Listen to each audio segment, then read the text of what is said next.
Hello, my anorexic dolphins. King Cow! It is I, the X. Team Diaperberries here. Rip X.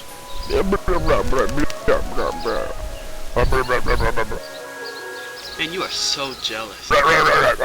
Rip X. Diaperberries. I'm hilarious. Rip X. Because of my voice. Look at my face. I'm in a farm. Rip X. Hey. Should make your next video rap about how fat Getsum is and how he's known across multiple games. That was probably the most perfect Rip X impression I've done. That's exactly how you sound.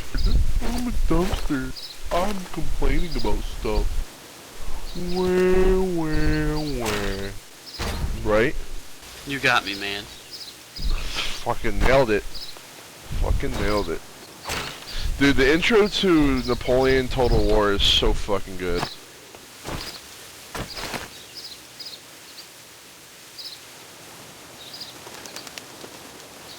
The intro to your mom's vagina is so hairy.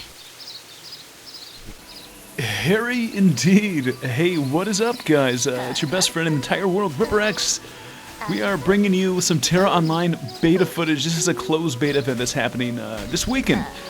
Granted, you're probably going to see this video next weekend, early in the week. But again, we're jumping into the game. I'm going to give you guys my honest opinion on this game. There's some great things about the game, and there's some bad things about the game. I'm going to do my best to share them with you.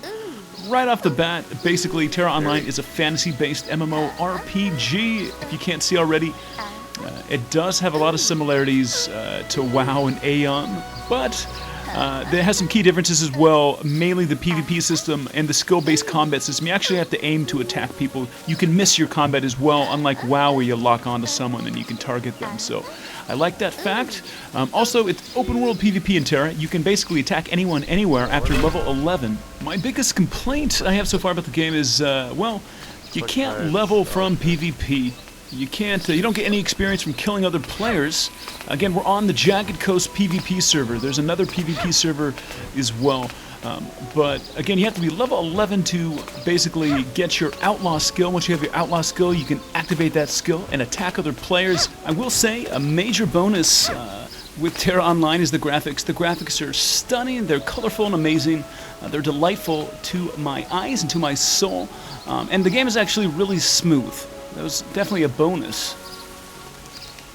Wow, okay, I almost died there. That was like insanely close. I don't know if you can die from jumping, actually. I think it just takes you down to like 10 health or something like that. Once you do kill a player, I know there's some kind of PvP record system, there's a leaderboard, and there's going to be a guild versus guild system.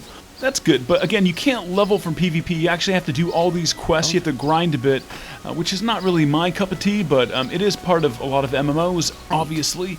For example, Guild Wars is coming out pretty soon here, and with Guild Wars, at level 2, you're able to go into world versus world PvP and be viable, and actually level up players and combat non-stop. You don't have to go the PvE route. Unfortunately, with TERA, you do have to go the PvE route. You're going to have to grind for a bit, but then again, some people like doing that. I, for one, am not a big fan of grinding day after day, doing the same type of quests.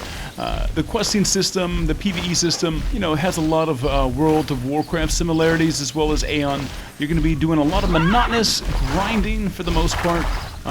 But, you know, some people, again, like that system. What has been really intriguing to me so far is the political system in TERA Online. It's very intricate. You're able to actually take over areas and tax those areas. You can take over villages, apparently, and tax them. People can't come into your area. They have to pay to get in. You're basically going to be taxed, as well as the ability to grief people or keep them out of certain areas.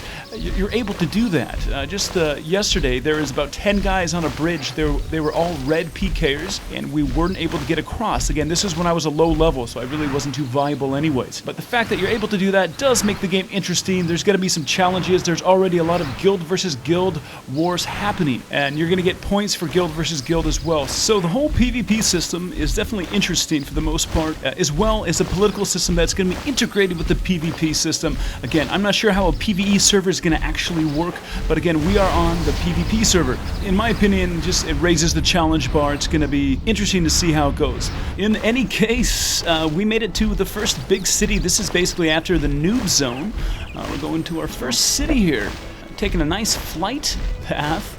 This is the city where you get your outlaw skill, and you also get a mount. Again, you're going to probably be around a level 11, 10 or 11 when you are in this city.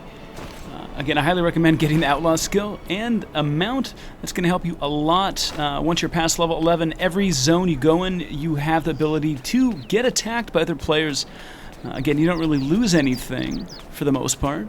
Never mind, I completely changed my mind about this game. This is the best game I have ever played in my entire life. Probably has the best graphics, especially in terms of statues.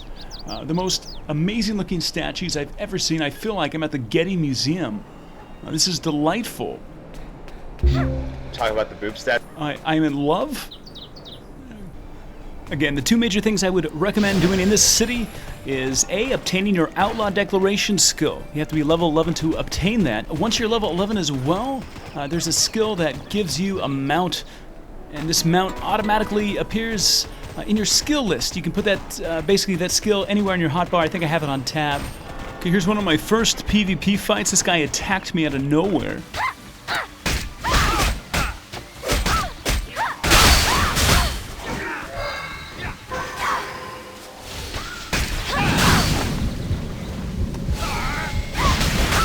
Incredibly close. I drop a trap right now. I'm so lucky for doing that.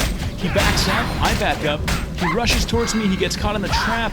I luckily get a crit off, and he's dead. Again, close call. That was one of my first PvP fights. He attacked me. I actually barely made it out alive. I think it's like a 30 HP. That was pretty intense. This is a gentleman's duel. I'm not gonna lie, pretty backgrounds. Look at that waterfall. It's gorgeous. Yeah, it's just getting, But this is really like a polished WoW, especially with the PvE system, not gonna lie. Right. Hate to say I it. guess that means we're ready to go. We're live, folks. Again, thanks so much for watching, guys. My name is RipperX.